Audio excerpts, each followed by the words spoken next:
예, 청구인 대리인 황영민 변호사입니다. 지금부터 탄핵소추 대리인단의 주장을 정리하여 말씀드리겠습니다. 탄핵소추 사유의 유형별 쟁점 5개 중 첫 번째 비상계엄 선포 행위의 위헌성 쟁점에 대해서는 지난 6차 변론기일에서 그리고 앞서 드렸던 제출 이 사건 비상계엄 선포 행위가 헌법 제77조와 계엄법에서 정한 실체적 절차적 요건을 전혀 갖추지 못하였다는 점에 대해서 상세히 말씀드린 바가 있습니다. 오늘 변론기일에서는 나머지 4개 유형별 쟁점과 헌법 위반의 중대성 등에 대한 주장을 요약하여 말씀드리겠습니다. 먼저 제가 국회 침탈 및 무력화 시도의 위법성 쟁점에 관한 주장을 요약하여 말씀드리겠습니다. 목차는 다음과 같습니다. 비상계엄 선포 당시 국회 침탈 행위에 대한 개요입니다.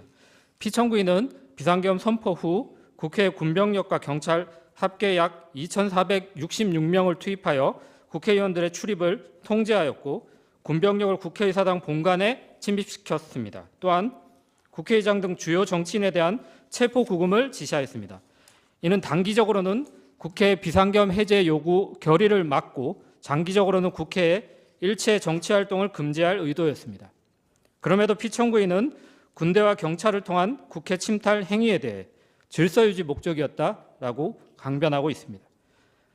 그러나 피청구인은 여전히 국회 외곽이 아닌 국회 경내 및 본관에 병력을 투입한 행위의 위헌성을 전혀 인식하지 못하고 있고 아무런 합리적인 이유도 설명하지 못하고 있습니다. 또한 홍장호 국정원 1차장, 여인영 방첩사령관, 조지호 경찰청장의 진술에도 불구하고 국회의장 그리고 여야 정당 대표 등에 대한 체포 구금 계획 자체를 부인하고 있습니다.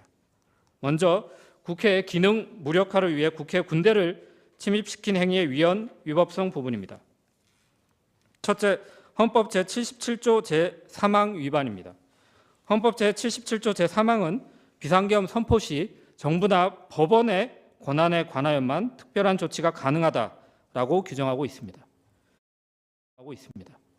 이에 따라 계엄법 제7조 1항도 계엄사령관은 행정사무 그리고 사법사무만 관할하도록 규정하고 있습니다. 즉 1987년 6월 민주항쟁 후에 현행 헌법은 대통령의 국회 해상권을 삭제하였고 비상계엄 선포 시에도 국회 권한 제한과 침해 조치는 어떠한 경우에도 절대 불가하다는 내용을 명시하였습니다. 결국 피청구인의 군대 투입 행위는 헌법 제77조 제3항을 위반하여 국회 권한을 침해한 위헌적 행위입니다.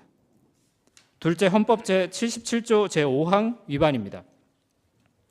헌법 제77조 제5항은 국회 제적의원 과반수가 계엄 해제를 요구할 경우 대통령은 계엄을 해제하여야 한다는 의무를 규정하고 있습니다. 비상계엄은 국민의 기본권을 필연적으로 심각하게 제약하므로 국민의 의사를 대표하는 국회에 국민의 기본권 회복과 헌정질서 파괴 위험을 통제할 권한을 일임한 것입니다. 즉 국회 계엄 해제 요구권은 대통령의 비상계엄 선포권 행사에 대한 유일한 외부적 통제 수단입니다. 그러나 피청구인은 군 병력과 경찰력으로 국회의원 소집을 물리적으로 봉쇄하고 국회 본관을 침입하였으며 국회의원을 강제로 끌어내려고 하였습니다. 이는 헌법 제77조 제5항을 위반하여 국회 계엄 해제 요구권을 침해한 위헌적 행위입니다. 셋째, 헌법상 기본 원칙 위반입니다. 피청구인이 국회를 봉쇄하고 본관을 침입하고 포고령으로 정치활동을 금지하고 국가비상 입법기구를 설치하고자 한 행위는 국민주권주의와 대의민주주의 원칙을 위반한 행위입니다. 또한 피청구인이 비상계엄을 대통령에게 권력을 집중하는 수단, 정치적 반대 세력을 제거하는 수단, 독재를 위한 헌법 파괴 수단으로 악용하여 피청구인에 대한 권력 집중을 도모한 행위는 권력분립의 원칙을 위반한 행위입니다. 마지막으로 피청구인은 외침에 대항하여 국민을 지키기 위해 행사하여야 할 국군 통수권을 지켜야 할 대상에게 행사하였고 국군을 사적 무장단체로 부리며 대다수 선량한 군인들을 군사정변에 가담케 하였습니다. 이는 헌법 제74조 제1항을 위반한 위헌적인 국군 통수권 행사이고 헌법 제5조 2항에 따른 국군의 정치적 중립성을 훼손한 반헌법적 행위라 할 것입니다. 다음으로 국회 봉쇄 행위 등에 대한 피청구인의 주장에 대한 반박 부분입니다. 먼저 군대와 경찰 투입이 질서 유지 목적이었다는 주장에 대해 살펴보겠습니다. 피청구인은 국회 개헌군을 투입한 것은 발생할지 모르는 소란과 안전사고를 대비한 질서 유지 목적이었다고 주장합니다. 그러나 무엇보다 피청구인은 국회에 대한 개헌군 투입으로 국회 장악을 시도하였습니다. 국회 울타리 외곽의 시민들은 피청구인의 비상계엄 선포에 항의하기 위해 모인 시민들이었고, 피청구인이 위헌적인 비상계엄을 선포하지 않았다면 국회로 모일 필요조차 없었던 사람들이었습니다. 설령 안전사고의 위험이 있었더라도 국회 외곽에서 경찰력으로 안전사고에 대한 통제가 충분히 가능했습니다. 반면 국회 병력을 투입한 시점에 국회는 본연의 기능인 계엄 해제 요구 의결 절차를 준비 중이었을 뿐 본관 내에 어떠한 혼란도 없었습니다. 결국 국회 경내와 본관에 군병력이 질서 유지 목적으로 투입될 어떠한 이유도, 공포탄과 테이저건 사용을 검토할 이유도 전혀 없었습니다. 또한 국회 경내와 본관에 대한 군대 투입은 질서 유지에 대한 국회의 자율권을 침해하는 행위였습니다. 헌법 제64조는 국회 자율권을 보장하고 있고, 국회법에 따라 국회 질서 유지는 국회의장의 권한입니다. 그러나 개헌군은 국회의장의 허가도 받지 않고 국회 경내와 본관에 침입하였고 본회의장 침입까지 시도하였습니다. 이는 헌법과 국회법이 보장한 국회 자율권 중 질서 유지권을 침해한 위헌 위법 행위였습니다. 또한 의원의 회의장 출입을 방해하지 못하도록 규정한 국회법을 위반한 행위였습니다. 결국 피청구인의 주장은 계엄이 선포되면 대통령이 국회 임의로 군대를 침입시키는 행위도 가능하다는 주장에 불과합니다. 그러나 권력분리 원칙에 따른 견제와 균형의 작동과 독립성 보장을 위해 해당 헌법기관의 물리적 공간을 보호하는 것은 매우 중요합니다. 예컨대 비상계엄 선포 시라도 헌법재판소의 요청 또는 허락 없이 헌법재판소 경내에 군병력의 진입은 불가한 것입니다. 헌법기관인 국회 역시 마찬가지입니다. 특히 국회는 대통령의 비상계엄 선포권 행사의 유일한 외부적 통제기관입니다. 이에 비상계엄 선포 시 국회의 자율성, 독립성을 보호하는 것은 평상시보다 더욱 중요하고, 국회의 요청과 협력 없이 군병력을 국회에 투입하는 행위는 절대 있어서는 안 되는 반헌법적 행위입니다. 다음으로 계엄 해제 요구 의결을 막기 위하여 국회를 봉쇄한 것이 아니다라는 피청구인의 주장에 대해 살펴보겠습니다. 피청구인은 국회에 계엄군을 투입한 것은 국회 계엄 해제 요구 의결을 막기 위한 목적은 아니었다라고 주장합니다. 그러나 피청구인의 주장은 다음과 같은 이유로 전혀 근거가 없습니다. 첫째, 비상계엄 선포 직후 경찰은 국회 외곽을 봉쇄하고 국회의원의 출입을 막았으며 피청구인은 포고령에 따라 국회의원을 체포할 것을 지시하였습니다. 계엄 선포 3시간 전 피청구인은 경찰청장, 서울경찰청장과 안가에서 해동하여 경찰력 투입을 지시하였습니다. 비상계엄 선포 직후 국회 주변에 경찰 배치가 시작되었고 22시 48분경부터 국회의원을 포함한 모든 출입자의 국회 출입이 전면 통제되었습니다. 이후 짧은 시간 일시적으로 출입이 허용되었으나 피청구인의 지시로 계엄사령관이 경찰청장에게 포고령에 따른 국회 출입 차단을 요구하였고 23시 37분경부터 다시 국회 출입이 전면 통제되었습니다. 아울러 경찰 기동대도 증원되었습니다. 또한 피청구인은 23시부터 다음날 1시 3분경 사이 경찰청장에게 수차례 연락하여 국회의원들 다 포고령 위반이야 체포해라고 지시하였습니다.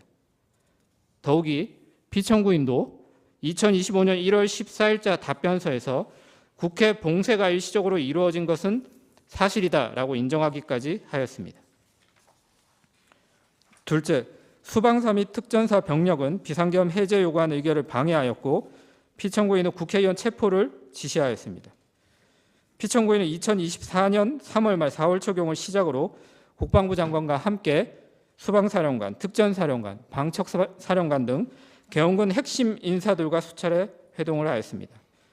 피청구인은 이 사건 비상계엄 당시 2024년 12월 4일 00시 20분경 특전 사령관에게 직접 전화하여 아직 의결 정족수가 채워지지 않은 것 같다. 빨리 국회문을 부수고 들어가서 안에 있는 인원들을 밖으로 끄집어내라 라고 지시한 사실이 이 법정에서 밝혀졌습니다.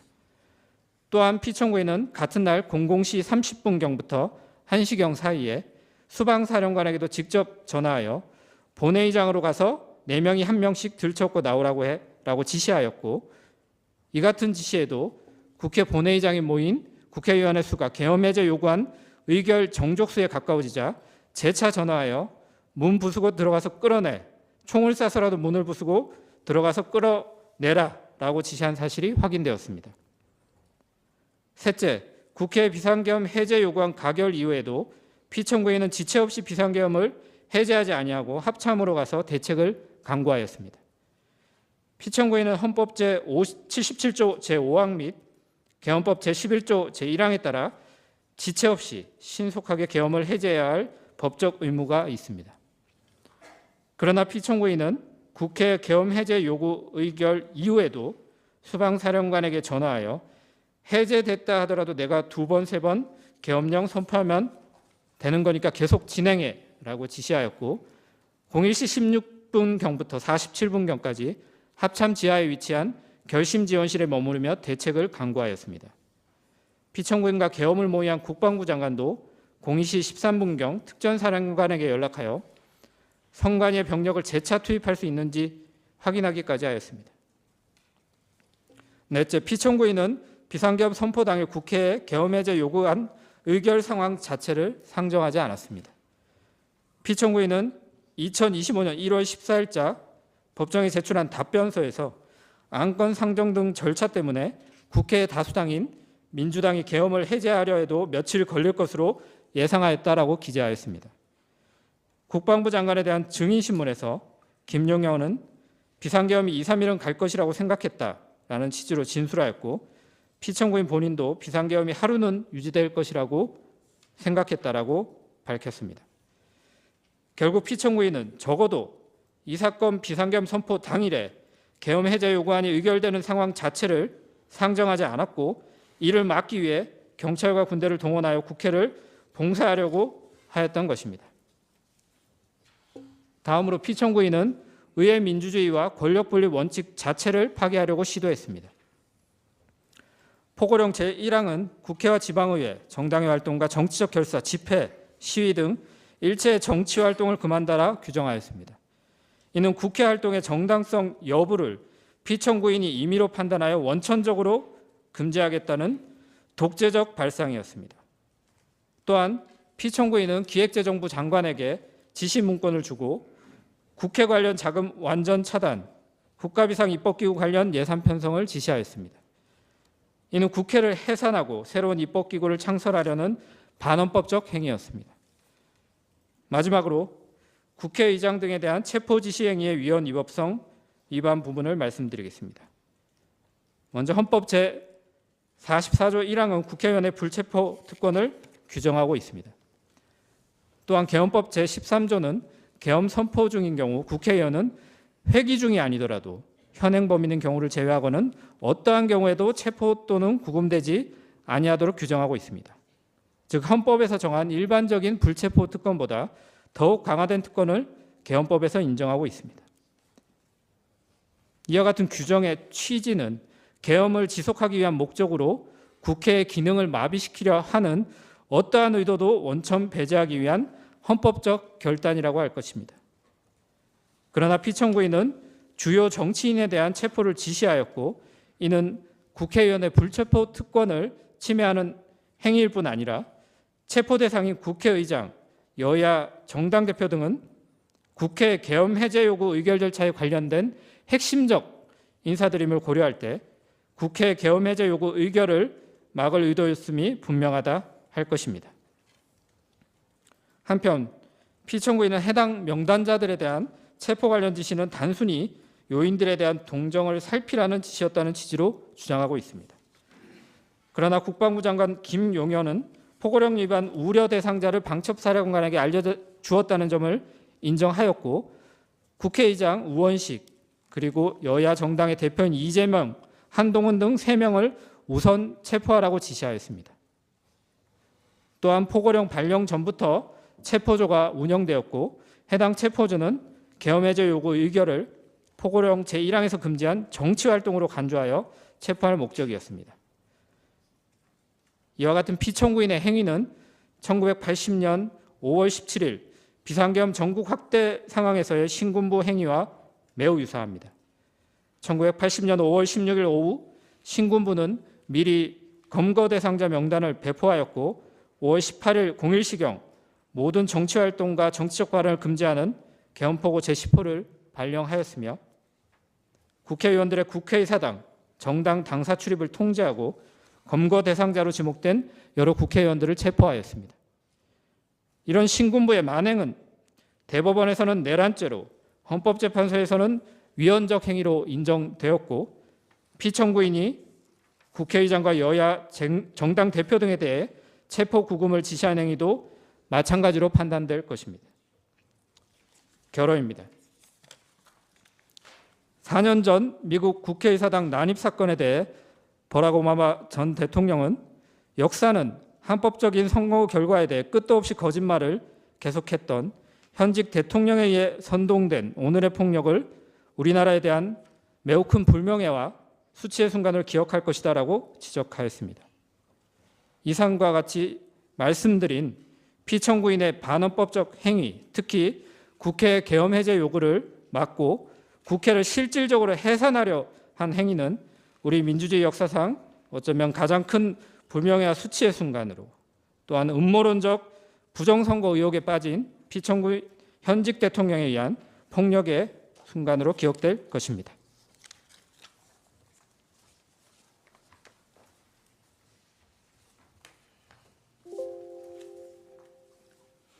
청구인 대리인 전영우 변호사입니다. 중앙선관위 침탈 등 나머지 쟁점에 대해서 말씀드리겠습니다. 목차는 다음과 같습니다. 먼저 피청구인의 중앙선관위 침탈 행위의 위헌성에 대해 말씀드리겠습니다. 피청구인은 비상계엄 선포 직후 정보사령부대원 10명을 중앙선관위 과천청사에 진입시켰고 그 이후 경찰 115명을 동원하여 청사를 봉쇄하고 특전사 138명을 추가로 진입시켰습니다. 선관위에 침입한 계엄군은 당직자 등의 휴대전화를 압수하고 당직실에 가두는 등 행동을 통제하였고 전산실을 장악하여 서버를 압수수색하였습니다. 또한 경찰 111명, 특전사 133명을 동원하여 선거연수원을 봉쇄하고 공수특전단 140명으로 중앙선관위 관악청사를 점거하였습니다. 이들은 알루미늄 야구방망이, 케이블 타이, 복면, 밧줄 등을 준비하여 선관위 직원을 체포할 계획까지 세웠습니다. 대의민주주의에서 선거제도는 국민주권, 민주주의 실현을 위한 필수적 제도입니다. 이런 선거가 형식적인 것으로 전락하는 것을 방지하기 위해서는 선거의 공정한 관리가 필수적입니다. 과거 이승만 정권 시절 행정부의 선거 개입으로 촉발된 4.19 혁명은 민주주의에 대한 국민적 열망의 분출이었습니다. 그리고 이를 계기로 3차 개정헌법에서 선관위는 독립된 헌법기관으로 격상되었습니다. 많은 나라에서 선거관리기구는 법률상 기관입니다.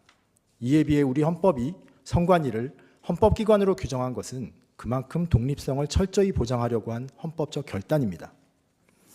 이승만 정권의 예에서 알 수 있듯이 선거 공정성 침해의 가장 큰 위험 요인은 행정부입니다. 이에 헌법은 행정부의 선거 간섭을 배제하고 견제할 권한을 독립된 헌법기관인 선관위에 부여하고 있습니다. 즉, 선관위는 헌법기관 간 기능적 권력 통제 장치이기도 합니다. 이처럼 선관위는 실질적 민주주의 실현을 위한 기관이자 기능적 권력 통제 장치로서의 이중적 의미를 가지는 독립된 헌법기관이므로 그 독립성은 법률로도 배제할 수 없습니다. 그런 기능을 임의로 정지시키는 것은 국민주권주의, 대의민주주의, 권력분립의 원칙에 위반되는 것입니다. 그럼에도 불구하고 피청구인은 병력으로 선관위를 장악하고 그 기능을 마비시켰습니다. 이는 독립된 선거관리 기능을 침해한 것을 넘어 대의민주주의 실현을 위한 선거제도 자체를 침해한 행위입니다. 또한 헌법기관의 독립성, 자율성을 보장하기 위해서 그 기관의 물리적 공간을 보호하는 것은 가장 기초이자 필수입니다. 물리적 영역의 독립성이 보장되지 않는 이상 그 기관의 기능적 독립성도 담보될 수 없습니다. 대통령이 보낸 계엄군이 감시하는 상황을 상상해 보면 이런 감시 상황에서 대통령의 선거 관여 행위를 감시, 단속한다는 것은 불가능한 일입니다. 즉, 선관위의 물리적 영역 안에 계엄군이 침입했다는 것 자체로 선관위의 독립성과 공정성은 이미 침해된 것입니다. 나아가 헌법 제77조 3항은 계엄 시 특별한 조치를 할 수 있는 대상으로 행정사무와 사법사무만을 명시하고 있습니다. 그런데 헌법재판소는 이미 우리 헌법은 공정한 선거관리를 위하여 선거관리 사무를 일반 행정사무로부터 분리해서 독립된 사무로 규정하였다라고 선언한 바 있습니다. 따라서 계엄하에서도 선관위의 선거관리 사무에 대한 압수수색 등 특별한 조치를 하는 것은 헌법 77조 3항에 위반되는 행위입니다. 선관위에 대한 압수수색은 영장주의 원칙에도 위반됩니다. 비상계엄 시 영장주의에 대해 특별한 조치를 할 수 있기는 하나 이 조치는 계엄사령관이 공고한 범위에 한정됩니다. 그런데 이번에 선관위에 대한 압수수색은 계엄사령관에 의한 포고령이 공고되기도 전에 이루어졌습니다. 따라서 압수수색을 하려면 원칙으로 돌아가 영장을 받아 진행했어야 합니다. 또한 압수수색의 대상은 선거인 명부, 선거관리 시스템 등 비밀로 유지되는 핵심 정보였습니다. 이런 정보가 함부로 유출된다는 것은 선거 결과가 왜곡될 가능성과 직결됩니다. 따라서 이런 핵심 정보는 설사 계엄하에서도 반드시 법관의 심사를 거친 영장에 의해서 압수수색이 이루어져야 합니다. 그럼에도 불구하고 피청구인은 영장 없이 계엄군을 임의로 침입시켜 가장 핵심적인 정보까지 들여다보려 하였습니다.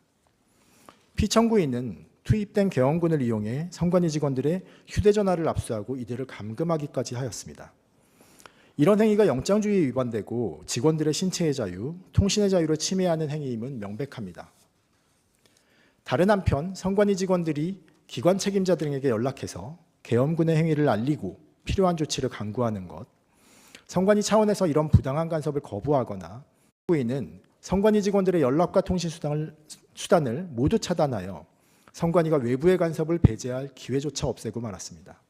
이런 행위는 선관위의 독립성과 자율성을 침해한 것일 뿐만 아니라 피청구인의 선관위 장악의 의도를 여실히 보여주는 것입니다. 이런 위헌적 행위에 대해서 피청구인은 단순한 스크리닝 목적이었다라고 변명하고 있습니다.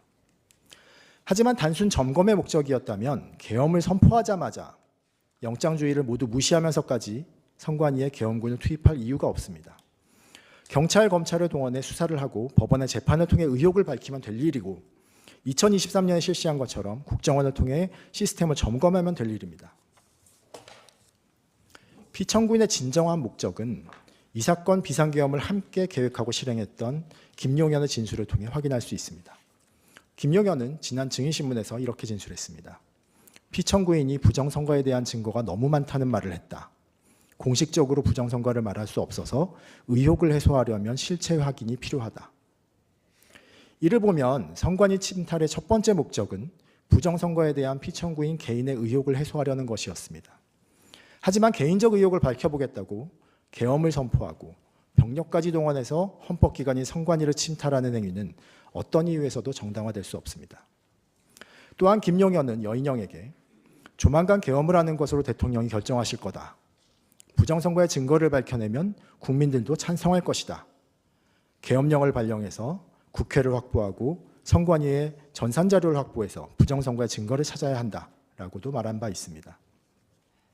이를 보면 선관위 침탈은 요건을 전혀 충족시키지 못한 이 사건 비상계엄의 명분 확보 목적도 있었던 것으로 보입니다. 하지만 계엄을 먼저 선포하고 그 명분은 나중에 확보하겠다는 말 자체로 이 사건 비상계엄이 명분 없는 위헌적인 사실이 확인될 뿐입니다. 더 나아가 피청구인 등에게는 비상계엄의 명분 확보가 중요했기 때문에 부정선거 증거를 찾지 못할 경우 허위 증거를 만들어내었을 가능성도 배제할 수 없습니다. 특히 야구방망이까지 동원한 선관위 직원들의 체포 구금 계획을 감안하면 허위의 진술 증거까지 만들 계획이었던 것으로 보입니다. 이처럼 계엄군을 동원해서 선관위를 침탈하고 압수수색한 행위는 선관위의 독립성과 자율성을 침해하고 선거제도의 공정성을 해하려 한 위헌적 행위입니다. 다음으로는 포고령 제1호의 위헌성에 대해서 말씀드리겠습니다. 포고령 1항은 국회, 지방의회 등 일체의 정치활동을 금지하고 있습니다. 이는 국민과 정당의 정치활동의 자유를 본질적으로 침해하는 것이고 입법활동을 비롯한 정치활동을 그 개념적 기초로 하는 국회의 기능을 정지시키려고 한 것이며 지방자치제도의 근본을 회수하는 내용입니다. 2항은 가짜뉴스, 여론조작 등을 금지하고 3항은 모든 언론 출판을 계엄사 통제 하에 두겠다는 것입니다. 이는 계엄사가 우리 헌법상 허용되지 않는 검열을 하겠다는 것이며 언론 출판의 자유를 전면적으로 박탈하겠다는 것입니다. 4항은 파업 등 근로자의 집회행위를 금지하는 것으로 단체행동권 등 근로 3권을 박탈하는 내용이고 5항은 의료인의 현장 복귀를 강요하는 것으로 직업의 자유를 침해하는 내용입니다. 그런데 포고령의 내용은 단지 국민의 기본권을 침해하는 데 그치지 않습니다. 1항은 국회의 정치활동을 금지해서 국회의 비상계엄 통제 권한을 무력화하겠다는 것이었고 국민의 정치활동을 일체 금지해서 계엄에 반대하는 저항권을 박탈하려는 의도입니다. 2항과 3항은 모든 언론 출판을 계엄사가 통제해서 비상계엄 및 피청구인에게 반대하는 의사표현을 원천 차단하겠다는 목적입니다. 4항은 조직적으로 저항이 가능한 노조활동을 차단하겠다는 것이며 5항은 피청구인의 의료정책에 반대하는 의료인을 적으로 규정하고 말을 듣지 않으면 처단하겠다고 하는 것입니다. 결국 포고령은 피청구인에게 반대하는 국민을 적으로 규정하겠다는 것이며 위헌 위법한 이 사건 비상계엄에 대한 반대를 군대를 이용해 억누르고 국회의 계엄 해제 요구를 의결을 막아서 비상계엄을 장기간 유지하겠다는 독재적 발상이 담겨 있습니다. 피청구인은 포고령이 상위법규에도 위배되고 내용도 구체적이지 않아서 집행 가능성이 없었다고 주장하고 있습니다. 하지만 비상계엄을 함께 계획한 김용현은 포고령이 당연히 효력이 있고 집행을 하려고 했다고 진술했습니다. 그리고 김용현은 실제로 박주민, 이재명 의원 등을 포고령 위반으로 고발하기도 했습니다. 피청구인 역시 경찰청장 조지호에게 6번이나 전화를 해서 국회에 들어가려는 국회의원들은 포고령 위반인이 전부 체포하라고 지시를 했습니다. 그리고 조지호 역시 포고령이 발령되자 포고령에 근거해서 국회의원들의 국회 출입을 금지했습니다. 실제로 포고령은 집행된 것입니다. 이처럼 포고령 제1호는 국민의 기본권을 심각하게 침해하는 것이고 계엄에 대한 반대를 막아 독재를 하려는 위헌적 발상에서 발령되어 실제 집행에까지 이르렀습니다. 다음으로 전현직 법관들에 대한 체포 지시의 위헌성에 대해 말씀드리겠습니다. 사법권의 독립은 공정한 재판권 행사의 전제로서 법치주의 실현을 위한 것입니다. 특히 법관의 신분 보장은 사법권의 독립을 보장하기 위한 필수 요소입니다. 만일 법관이 자신이 선고한 판결을 이유로 처벌을 받게 된다면 법관의 양심에 따른 판결은 기대할 수 없습니다. 이 사건 비상계엄을 선포하면서 피청구인은 체포명단을 작성하고 요인들 체포를 시도하였는데 그 명단 중에는 김명수 전 대법원장, 권순일 전 대법관, 그리고 김동연 판사가 포함되어 있었습니다. 이 3명의 전현직 법관들은 모두 이재명 민주당 대표 관련 사건에서 무죄를 선고했던 법관들이었습니다.